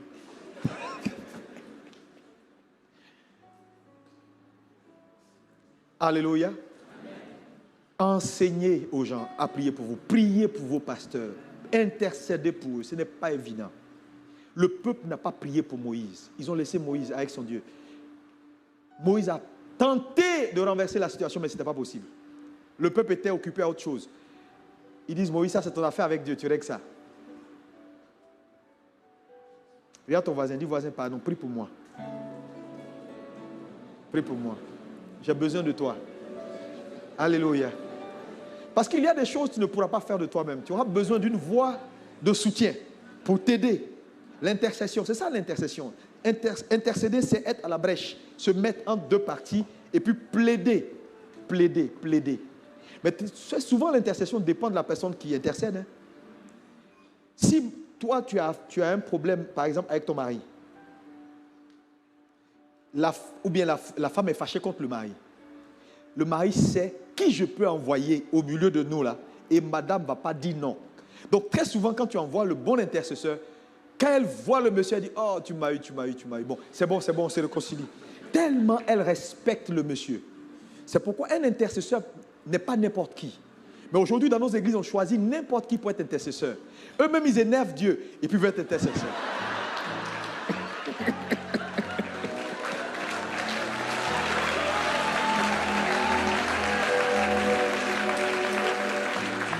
N'importe qui n'est pas intercesseur parce qu'il sait prier. Non, l'affaire d'intercession, ce n'est pas savoir prier. Non, c'est quelqu'un, c'est-à-dire quand il se met, parce que intercéder, c'est se mettre en deux parties. qui sont en conflit. Maintenant, regardez ici pour dire non, s'il te plaît, il faut laisser. Et puis l'autre là te respecte tellement, il te craint et il t'aime tellement qu'il ne peut pas dire non à ce que tu lui dis. Et puis regarde ici aussi, il dit, tu peux laisser non. Oui, c'est ça intercesseur. Mais le monsieur, ça dit, quand Dieu le voit, Dieu est déjà énervé. Donc quand il dit, laisse tomber, Dieu dit, c'est maintenant même je vais le frapper fort.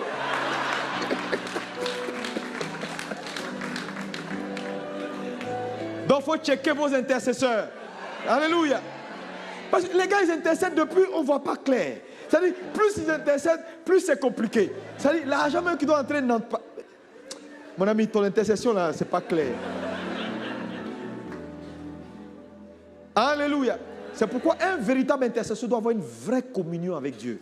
Une communion intime. Ça doit être un intime de Dieu. Parce que quand il parle à Dieu, Dieu écoute. Et Moïse était comme ça.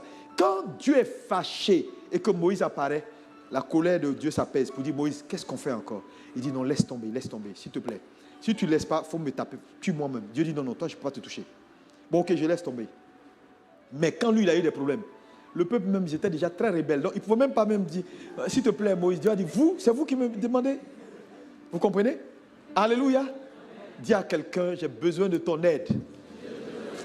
Mais il faut bien checker, parce qu'il peut ne pas être une aide. Hein.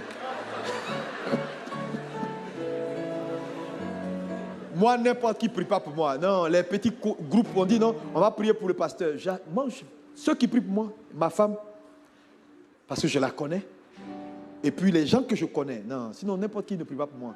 Tu pries même, je ne vais pas prendre ça au sérieux parce qu'il ne faut pas aggraver mon cas. Alléluia. Malheureusement, Moïse a manqué d'intercesseur. Deutéronome 3, versets 24 à 25, vous allez voir qu'il a présenté 512 fois le problème à Dieu. Dieu a dit, c'est pas la peine, c'est pas la peine, c'est pas la peine. Dieu dit, bon, je vais te permettre de regarder de loin, mais tu ne pourras pas entrer. Et vous connaissez ce qui est arrivé à Moïse, il n'est pas entré. Alléluia. Son corps, de loin il a vu, il est mort. Et vous savez, ce qui est dramatique, c'est que même l'ange, c'est-à-dire à sa mort, Satan est venu discuter son propre corps. Dieu a dû envoyer Michael protéger le corps. Il faut que tu entres dans ta destinée. Il faut que tu entres. Dis à ton voisin, il faut que tu entres. Il faut que tu entres. Oui, il faut que tu entres. C'est important. On est 5e erreur. Ça va pour quelqu'un? Il ne faut pas commettre ces erreurs-là. 5e, c'est la prétention. Dis avec moi la prétention. Ne soyez pas prétentieux, soyez des hommes humbles. Dans la vie, tout est grâce. Oh, dis-moi encore amen. On va lire Jean 1, verset 18. Jean 1, verset 18. On lit ensemble. Personne n'a jamais vu Dieu. Le Fils unique qui est dans le sein du Père est celui qui l'a. Jésus qui parle? Jésus. Suivez-moi. Personne n'a jamais vu Dieu. Il dit si ce n'est le Fils unique qui est dans le sein du Père, qui l'a fait connaître. Maintenant, question. Ce que Jésus dit là est un peu grave. Vous savez pourquoi c'est grave? Parce qu'il y a des gens dans la Bible qui disent qu'ils ont vu Dieu. Donc entre eux et Jésus, il doit y avoir un menteur quelque part. Personne, quand il dit personne, ça veut dire aucun homme qui est être vivant n'a jamais vu Dieu. Il dit c'est seulement le Fils qui est sorti de Dieu qui a vu Dieu. Ah, mais Moïse dit il a vu Dieu sur la montagne et que Dieu lui a parlé, Dieu lui a donné même les tables. Jacob dit s'est battu avec Dieu toute une nuit. C'est ce qu'on nous a dit. Maintenant Jésus vient, il dit personne n'a jamais vu Dieu. Il doit avoir un menteur quelque part. Mais comme je sais que ça ne peut pas être Jésus, ça doit être sûrement Moïse. Maintenant, je veux te montrer que ce n'est pas Jésus, que c'est Moïse. Acte 7, verset 37. Acte 7, verset 37 à 38. Regardez. Lisons ensemble. C'est ce Moïse qui dit aux fils d'Israël, quoi? Dieu vous suscitera d'entre vos frères un prophète comme moi. Il est en train de se vanter là, oui. Celui qui... C'est lui qui, quoi? Lors de...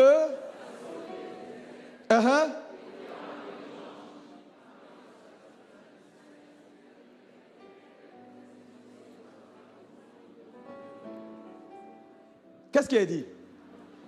On dit c'est lui qui, lors de l'assemblée au désert, étant avec l'ange qui lui parlait sur la montagne. Ah, donc c'était un ange qui lui parlait. Ah, ok. C'est maintenant je comprends que c'était un ange, ce n'était pas Dieu. Donc tout ce qu'il racontait qu'il a vu Dieu, c'est Dieu qui a écrit les tables de... C'est un ange. Ce n'est pas moi qui ai écrit la Bible. Un deuxième passage. Genèse 3, Galates 3, verset 19.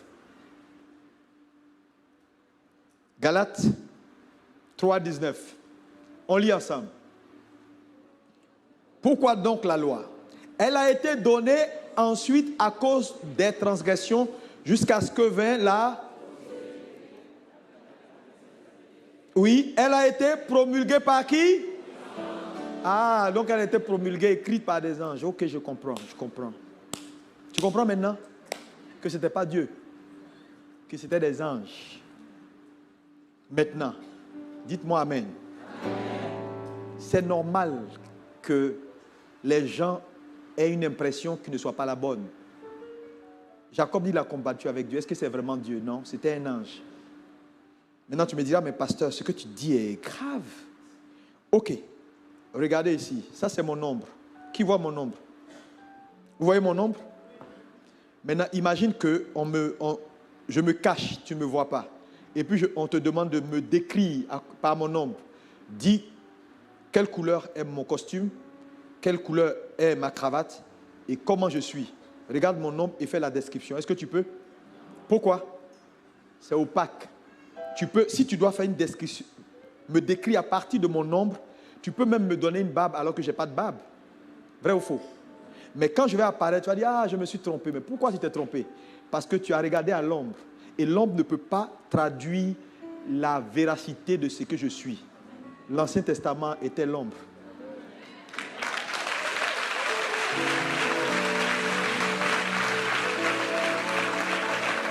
Donc, ce n'est pas leur faute. Ils ont vu ange, ils ont vu Dieu. Parce qu'ils étaient voilés simplement.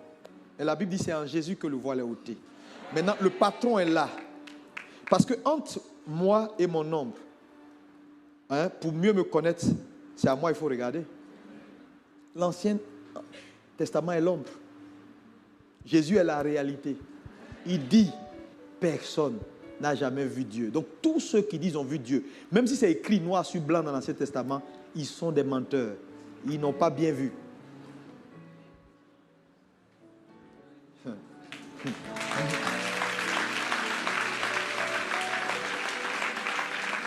Et quand Jésus dit ça, c'est y compris Adam. Je vous dis, ne jouez pas à Jésus. Il est le sauveur. On dit celui qui est sorti du sein du Père, c'est lui qui l'a fait connaître. Jésus est la face de Dieu. Il dit, si vous m'avez vu, vous avez vu le Père. Frère, il est clair. C'est pourquoi quand il est venu, il dit, il a été dit, moi je dis. Quand il dit, moi je dis là, tout ce qui a été dit après, oublie. C'était une impression. Même si c'est dans ta Bible, oublie ça. On ne peut pas discuter la parole du maître avec une autre parole. Parce qu'il est la réalité des faits. Que les gens ont tenté de décrire. Mais si moi je tente de te décrire avec un foulard noir sur mon visage, je peux me tromper. Donc, on n'a rien contre eux. Mais la vérité, c'est que Moïse a été prétentieux à un moment donné. C'est pourquoi, dans votre marche avec Dieu, faites gaffe. Dieu m'a dit, là, méfiez-vous. Parce que la révélation est progressive. Parce que quand tu vas dire Dieu m'a dit, et puis tu es dessus, Dieu m'a dit. Demain, quand il va se révéler à toi, le peuple va dire, mais Dieu est un menteur, Dieu change d'avis ou il ne change pas d'avis. Maintenant, tu vas voir ton erreur, tu auras du mal à corriger parce que tu avais dit Dieu a dit, Dieu a dit, Dieu a dit. Maintenant, tu te rends compte que tu as grandi. Donc, tu es arrivé à la compréhension des choses de Dieu, tu ne sais plus quoi faire. C'est pourquoi il est important d'être humble et de savoir, même quand Dieu te parle, de savoir rendre cela avec beaucoup d'humilité. Parce que tu peux mal voir. Parce que la révélation est progressive.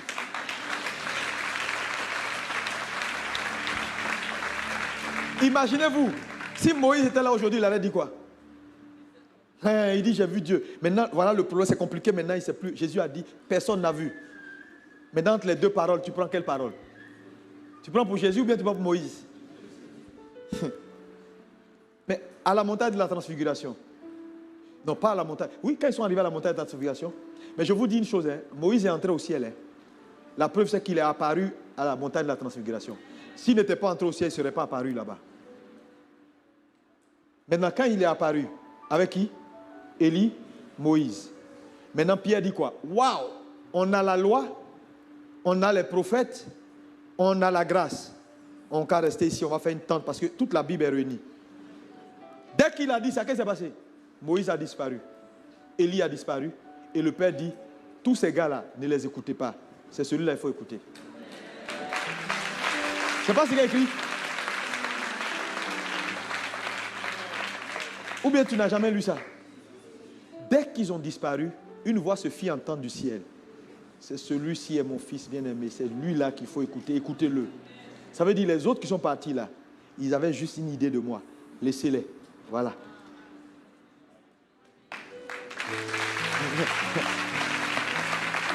Vous savez pourquoi ils ont disparu?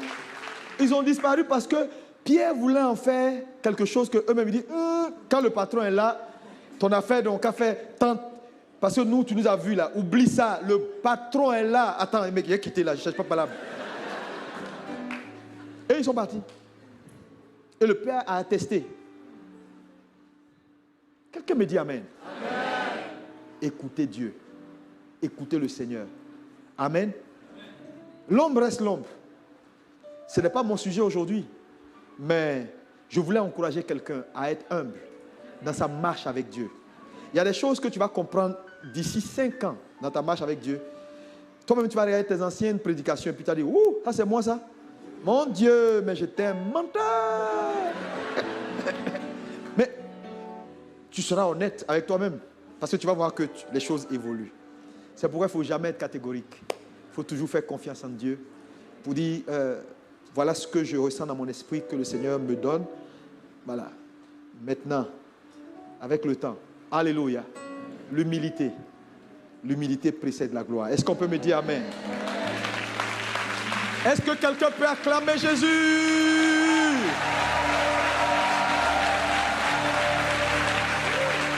Alléluia!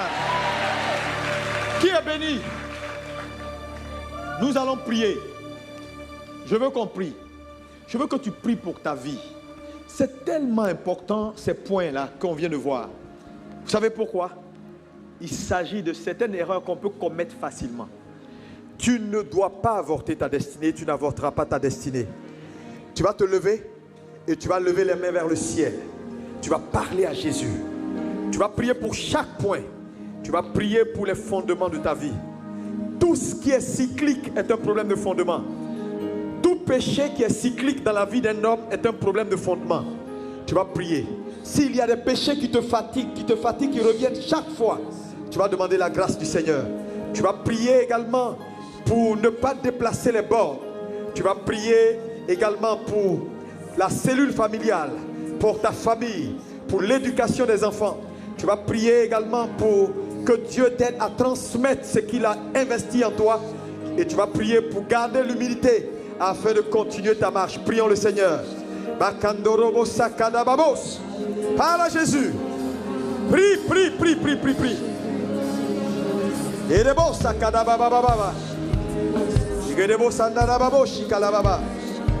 Seigneur, merci pour ton église. Merci pour ta fidélité. Merci pour ton amour. Oh Dieu.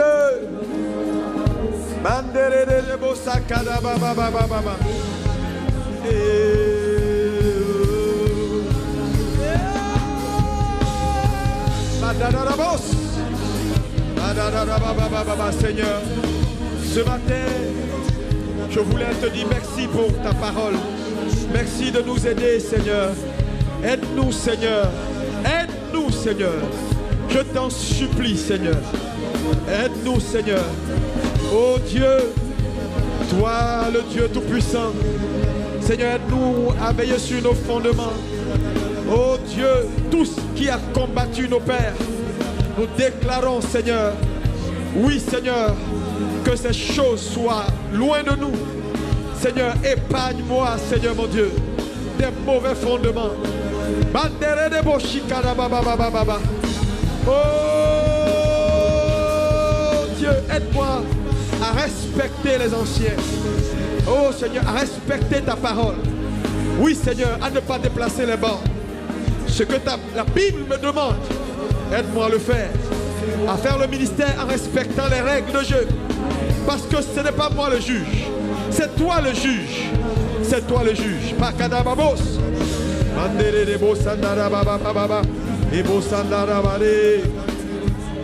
Le seul Dieu.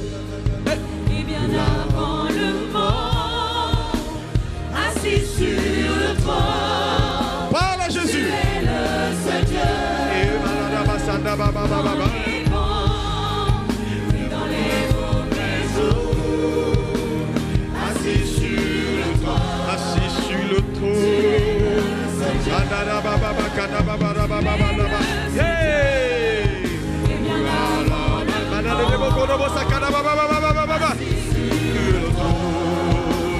Tu es le seul Dieu.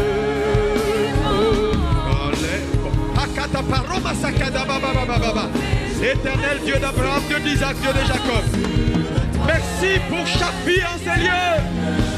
Merci pour les vies, Seigneur. Personne n'avortera sa vie. Personne n'avortera sa destinée. Éternel Dieu d'Abraham, Dieu d'Isaac, Dieu de Jacob.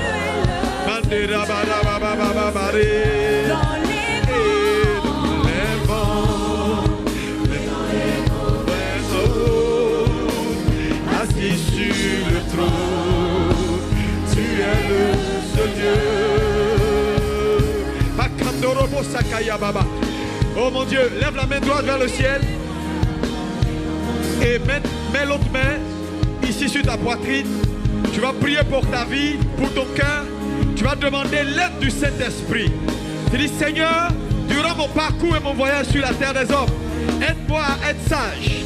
Aide-moi à pratiquer la parole. Aide-moi, Seigneur mon Dieu, à ne pas, oui, commettre certaines erreurs qui peuvent m'empêcher de faire ce que tu m'as appelé à faire. Éternel Dieu d'Abraham, aide-moi, Seigneur. Aide-moi, Seigneur. Ta grâce me suffit. Ta grâce me suffit. Ta grâce me suffit. Hey!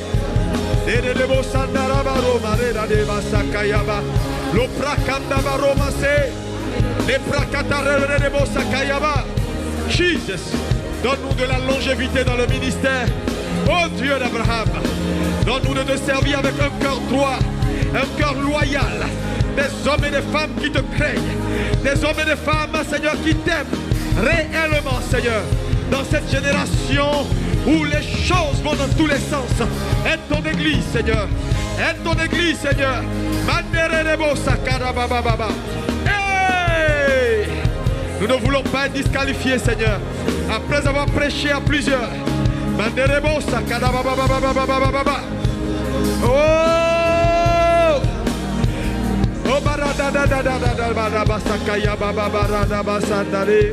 Oh! Oh! Le lieu. Makadaba.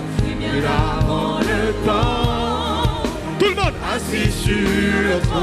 Quel que soit ce qui arrive, tu restes le seul vrai Dieu. Alléluia. Les bons et dans les mauvais jours, le Dieu que tu sers ne t'abandonnera jamais. Il est avec toi et il te supportera. Il te soutiendra jusqu'à la fin de ton parcours. Il est là. Oh mon Dieu. Et ce matin, je veux que tu lui donnes toute la gloire parce qu'il règne sur le trône. Il est le Dieu qui conduit les affaires humaines.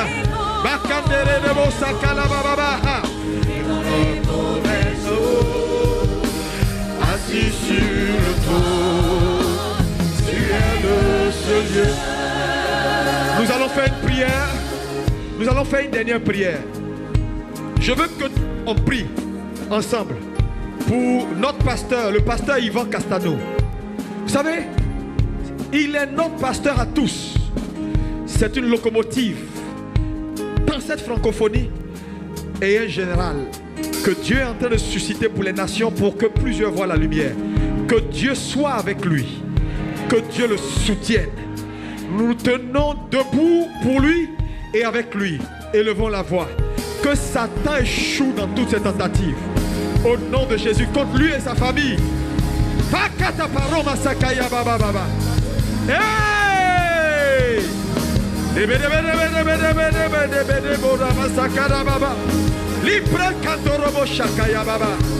Oui, Seigneur. Éternel, nous te présentons ton roi. Tu l'as choisi parmi plusieurs. Oh Dieu, aide-le, fortifie-le. Satan, tu as échoué. Tes plans contre sa santé, tous tes plans, j'annule. Je les détruis par le sang de Jésus. Je déclare qu'il reste une locomotive, la main levée, au nom de Jésus. Et à sa suite, plusieurs voient la lumière, au nom puissant de Jésus.